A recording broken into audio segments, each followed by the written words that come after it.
You're listening to the Successful Mind Podcast.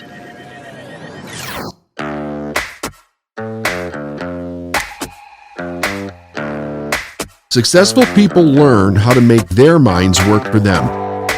I'm David Nagel, and this is the Successful Mind Podcast.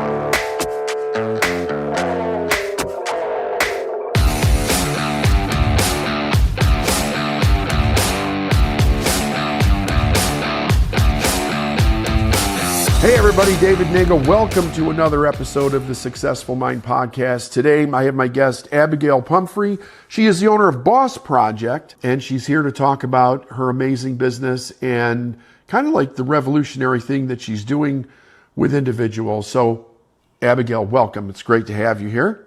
Thanks for having me on the show today. It's definitely my pleasure. Tell us a little bit about who you are and what you do. Yeah, I'm Abagail Pumphrey, like you mentioned, and I have been running an online business for nearly a decade.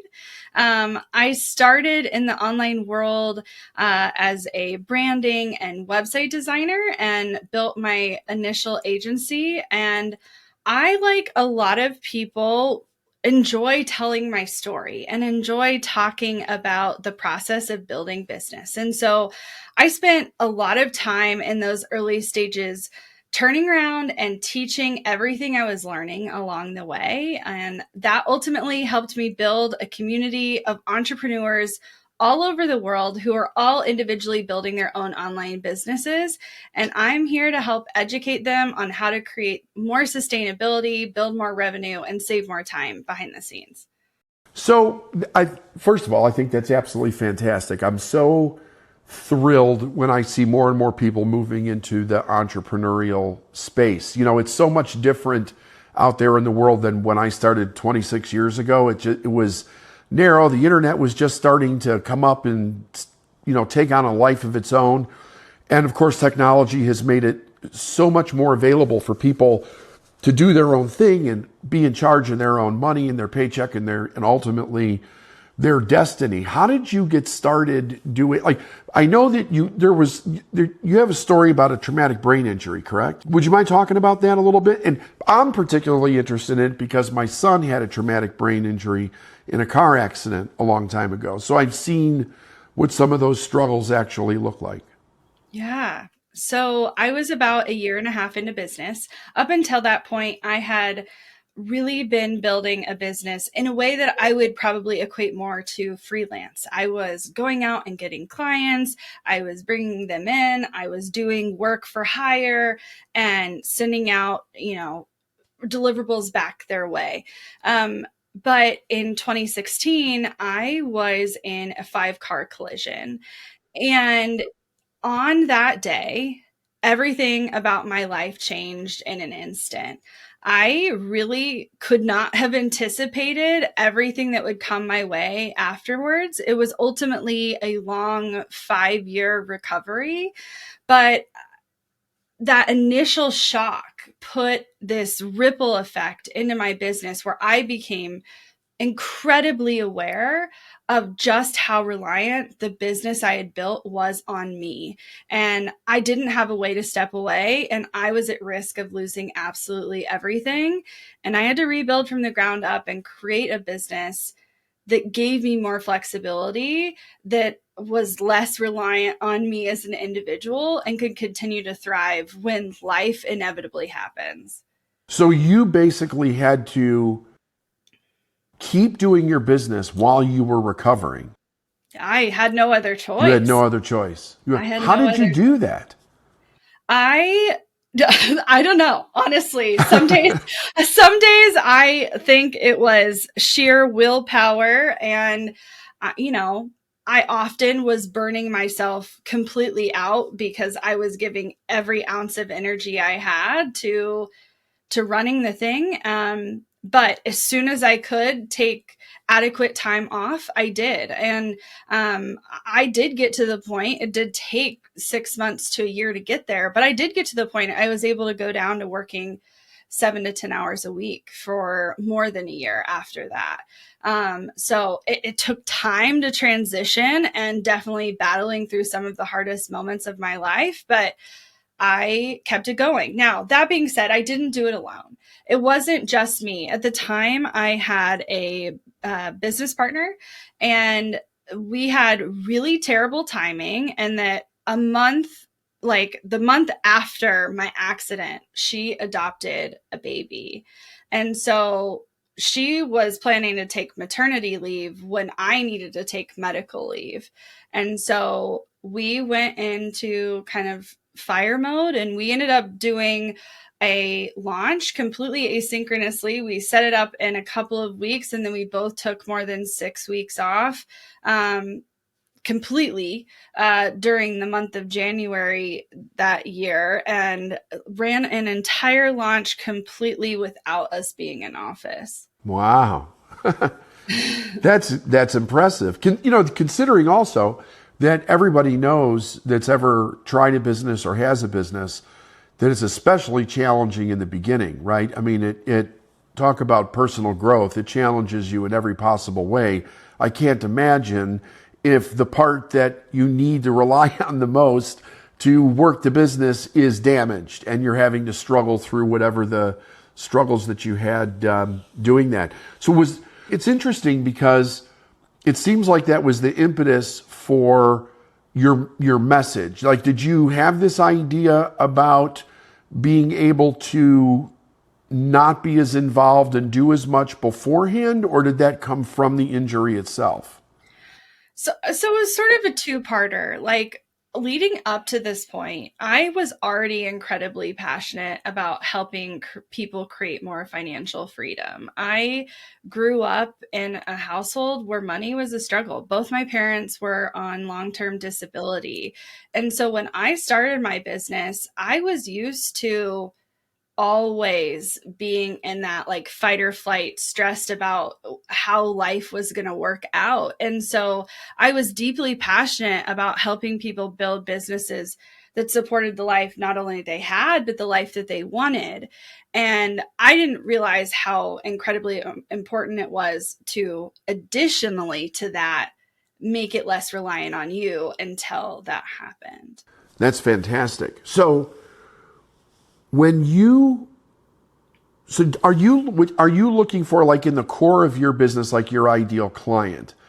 Is that somebody who has already had some success and they're struggling, or is it new people or people that have been around for a while? What are you particularly looking for as far as a client base? I have people at all different stages in my kind of world. That being said, I would say the majority of people are coming to me at the beginning. They're coming to me when they're ready to get their business off the ground, create that initial offer, start building an audience, and they want to do it right from the beginning.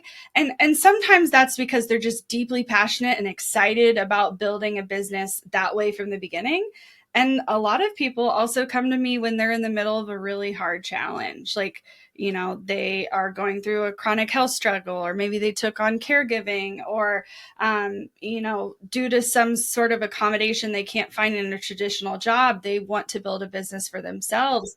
And so I have a community that's pretty vast that, has a little bit of everybody inside of it. But the majority for sure are in those early stages, making less than $5,000 a month, and they're wanting to create sustainability first and foremost. Where do you start with them when they come to you? Well, I think it's critical that ultimately I want to see you make money as quickly as possible. Not because I think money is like the root of everything or the most important thing in your business. It's not necessarily, but it often relieves the most stress the most quickly in whatever situation you're in. And so I really focus on offer development out of the gate. For some people, that looks like building a service where they're using their existing knowledge or expertise to do some sort of consultant work. And then I do see other people on the other end of the spectrum that are interested in building that audience and, focusing potentially on more of a low end entry point digital product as a way to get started. Those people tend to have other things in their back pocket. Maybe they're still at a full-time job, or the business is not necessarily fully reliant on them. but I see people come in both ways, ready and raring to go. Yeah. I like to tell people the importance of making money early on lets you deal with problems without being consumed by the problem. You could Yes. come at it from a much more leveraged perspective Yeah. and run it instead of work it, which is what it is that you're doing. What would you say the biggest issue that they have? I say, like, I do a lot of work with people with mindset, right? How the mindset trickles down into the actual operation of the business. Where do you find their mindset is when they come to you? Like, what is the biggest hurdle for them to get past in order to get into the ease and flow of what it is that you're showing them how to do? It's funny you say that because I recently did a survey and I found two really distinct groups of people. Um, there's one group of people that comes in confident about what they're going to offer, confident about their expertise, ready and excited, but they're feeling really overwhelmed by all the things they could do, all the decisions they need to make, the strategies they could go down, and they really just want guidance on what to do and when, and like the path to follow. But there is another group of people that are really still feeling like an imposter. They don't know how to make that initial decision around which direction they should go. They're not sure which niche they want to be in. They're feeling inadequate in some way, and we have to work on their mindset. We have to work on them feeling good about the knowledge that they're already equipped with so that they're ready to serve people.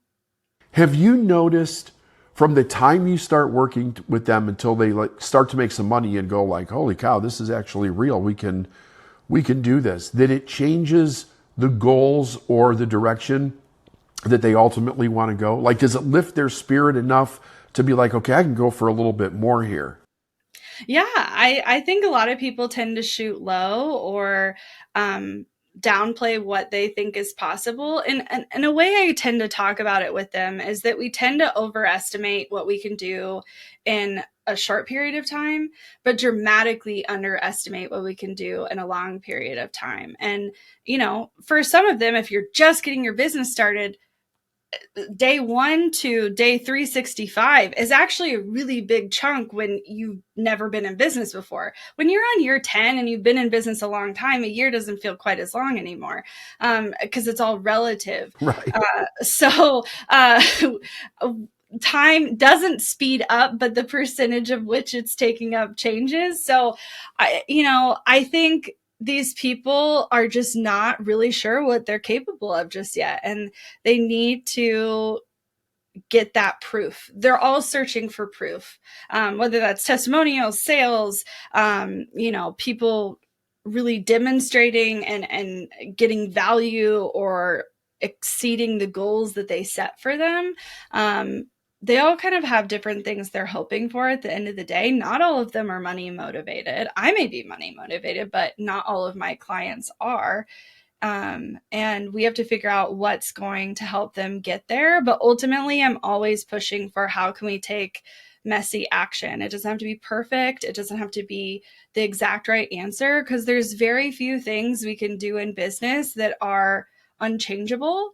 We can always pivot, change direction, make adjustments, and even potentially like remove decisions we previously made. Yeah. There's very few things that are like set in stone and this is the only time you can ever make this decision. I'm so glad you said that, because I have seen in my career people sweating over decisions, Yeah. And I was talking to somebody the other day, and they were so afraid to spend money, and I said, listen, it's the one resource that's completely replaceable. If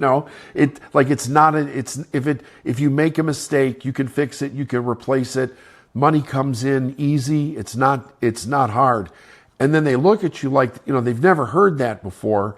And they Right. start to realize how much of the way that they think about something is based on this kind of erroneous idea around money that they actually have. When it starts to get, well, let me ask you this. So you said not everybody, the goal isn't always money. What other goals do you see that they want to accomplish? I see people who are deeply passionate about helping others. And so, it's really dependent on their individual industry, but they want to see results for their clients, and they want to help make a deeper, bigger impact. And so I see them really giving. This is a lot of people that have spent their whole lives focused on everyone else and not so much themselves. They tend to be a lot of people pleasers, and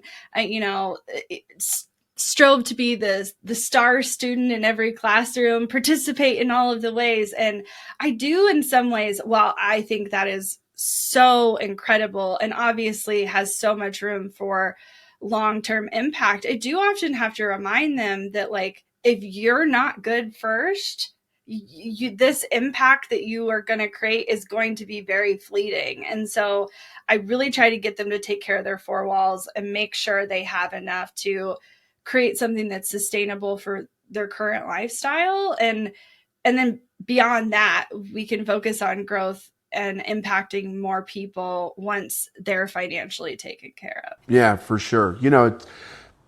So many people come from a childhood where they had to rescue people, and then that gave them significance, and they keep doing it.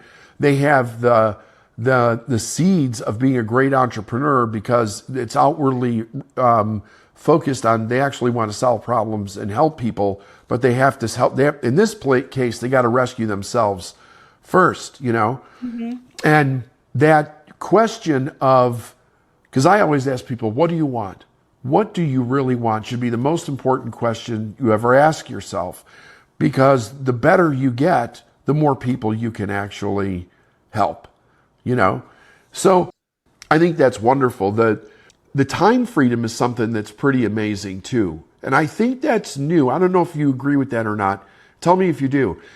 If you look back at business owners and entrepreneurs, typically time freedom was not something that was on the table as an option. It was always like, you got to be the first one in the office, the last one out compete everybody in the market, work harder than everybody, sacrifice everything, which kind of gave entrepreneurialism a bad name in a way, because a lot of people would say, well, why would I want to do that? Why would I want to lose my family and sacrifice everything just to make an extra few bucks? But it's obvious, based on what you're doing, that you believe that you can do this and have a life also, yeah? Yeah, I think that's incredibly important. Now, that being said, are you always going to grow the bigger business if you're always focused on how it affects your lifestyle? Probably not. But that's all right. And I've been lifestyle focused through phases. I wouldn't say that's always been 100% my focus. Sometimes it was on scalability. Sometimes it was on growth. And I think it's okay to have seasons of where your time and attention is going. But I am okay with my business ultimately being smaller because it respects the lifestyle I want to have. I could do a lot to scale it up, and I don't necessarily need the complication that is also associated with those things. Bigger staff, more deliverables, more cash flow, like bigger overhead, potentially more travel. Like, there's a whole bunch of things that I could throw in there. And, I think with some maturity, you start to see those are always options. And if I want to leverage them at any point, I can decide to do that. But if lifestyle is the primary focus, then I have to ask myself, what am I willing to do and what am I not willing to do in this season? And are my goals in alignment with my effort and willingness? Yeah, I totally agree with you about the season thing. Like, when I was younger, when I first started, it was all about getting to the top, setting a higher goal financially, getting out there more, on and on and on. And then as I got older, I started thinking to myself, like, after I turned 50, I started thinking, these decisions that I make have a completely different level of importance, because if I made a decision when I was 25 and I spent 10 years doing something, I still had a tremendous amount of time to turn it around and do something else. But when you're going into the second half of your life, you know that you don't have a chance to really correct that if it consumes everything that you're doing. And so many people will do something like that and then they'll regret other things. I mean, I don't know how many times I've heard people say that are super successful, if you could go back and do it again, what would you change? And they almost all say, I'd spend more time with my family. Yeah. And it's like, so where did you get the idea that you couldn't spend time with your family? You know, but it's a very real thing. So the point being is that for me personally, lifestyle is more important to me now than it was 25 years ago, you know? And I think that because of the way that we do things today, but primarily because of technology, really, and the evolution of how we think, it's actually a real consideration where it might not have been before. You know, if you go back before people traditionally even had jobs, what were they doing all day? They were farming, they were hunting, they were sewing clothes. I mean, everything took all day and every week in, you know, the year to get to survival. And one of the things that people don't realize, many don't realize, is that as we began to advance, the better we would get at something where we were actually beginning to scale, it didn't just make people more money, but it also gave people more, the leverage isn't the word I'm looking for, more freedom, I guess, to be able to do things in their life that they didn't have the ability to be able to do before. Yeah. I think freedom of choice is a really incredible opportunity, but ultimately freedom of choice, it gives you have to look at both time and money, because like those are the resources you have available to you, and like how you want to spend your time and how you want to spend your money is your decision. It doesn't have to be anyone else's decision, and it can change over time. I think I just became more lifestyle focused earlier in my career because of the accident, because of the traumatic brain injury. I very well think I would have, for the next 10 years, been hustle, hustle, go, go, go. And I still built a 7-figure business. I still have done millions in sales and, you know, had more than 60,000 clients and all of those things. So it's not that lifestyle focus instantly makes your goals impossible. It just may be slower to get there, or a different path than other people are traditionally taking. Yeah, absolutely. So you tell us about your podcast. I'd like to hear about your podcast a little bit. Yeah. So the Strategy Hour is anywhere you listen to podcasts. Oh, I love that. When I started the podcast, I used to have a co-host, and we were looking around, and at the time, the primary thing people were doing in the world of podcasting was focusing on founder stories. How did you get started? How did you build your business?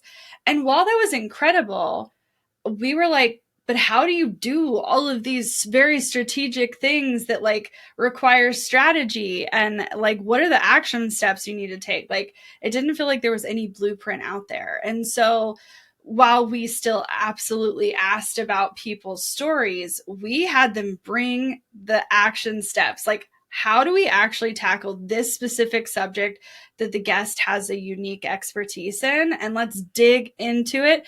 Things that they would typically charge for in a consulting call or in one of their high-end courses. And we deliver value every single time. So I have loved producing it. It's been, 7+ years now, over 800 episodes. Not all of them are interviews. I go back and forth between solo episodes now and outside interviews, but there's a lot. And so my suggestion to you guys, rather than like going back to the beginning, is pick and choose things that are of interest or very specific to the things you're currently working on in your business. Because I don't necessarily want you to get you super distracted, because there's a lot you could do.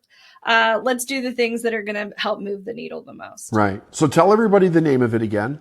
The Strategy Hour. And where can they find that? Anywhere you listen to podcasts. So we're definitely on Spotify, Apple Podcasts, all the places. Okay, that's absolutely fantastic. Tell us one of the biggest problems that you help somebody solve. Oh man, I think one of the biggest things that I like solving with people is how to develop an offer ecosystem. So, a lot of people I see come out, even if they end up with a menu of options that someone could purchase from them, a lot of them are competing against themselves for the same client. And so, for example, say you are a website designer. You might have a high-end custom website package where you're completely building it for them. You might also sell a website template that, helps someone DIY and build their own website. And then maybe you have some like copy templates for like very specific pages. All of a sudden, you're helping a person solve building their website and nothing else. And so if they solve it with their DIY offer, maybe 5 years down the line, they'll come back to you for a custom, but they're not necessarily going to go on and purchase the next thing. I like to really help people look at who their ideal client is and how can we create a journey for that client so you have the opportunity to work with them more than once and create a very clear path forward for them. That's brilliant. That really is. I've never heard anybody actually say that they were competing with themselves. Like I was even curious about how you were going to explain that. But but you're right. You're absolutely right. And there's a lot of people doing it, even people who are incredibly successful. I think that's often why people go down that road is they see these people who have big names and big audiences, they're following other people's mistakes and they're modeling that opportunity, not realizing that it's cutting off so much potential for them. Why do you think people do it to begin with? I think it sounds like a good idea. I think it like give them multiple options, right? Like, let's give them options. Let's give them something at different budget points. I can have something that's more hands-off, something that's more hands-on, and have a spectrum. And I'm not saying you don't have a spectrum of how people work with you. You can definitely still have a spectrum of very hands-off and, high-end services where you are in the delivery with them. But creating an offer ecosystem is definitely individual to the person. And you may be someone who leans on one side of the spectrum and you want most of your offers to be reliant on only traffic and less on you. And there's ways to still make that work and have a journey for people to funnel through. Yeah, that's great. I wish more people knew the things that you knew when they started, right? It would save so much time. Yeah. I think about the amount of time that was just, well, I shouldn't say that. It wasn't wasted. I mean, we learn, like if you're learning, you learn something from everything, right? But there's so much out there that people know. And it's an assumption that people make that just because they see somebody doing it, that it's working, Oh, totally. It's no idea. You have no idea whether it's working or not, Yeah.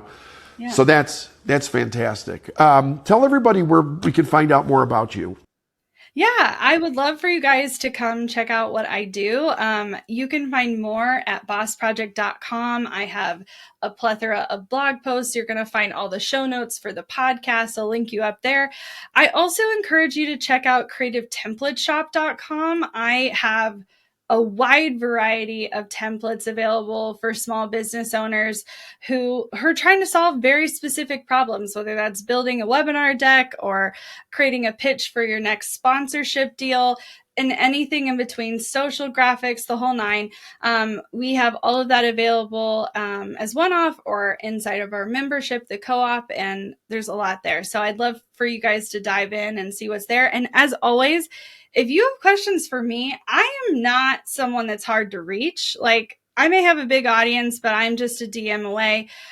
You can find me by going to Boss Project on Instagram, and then my personal profile at Abagail Says is linked in the bio. Come send me a message. I'd love to chat. That's awesome. Everybody go to check out her stuff and help get yourself unstuck from what you think that you can't do and get more free time for yourself. Abagail, thank you so much for being on the show today. It was a real pleasure and an honor. Thank you, David.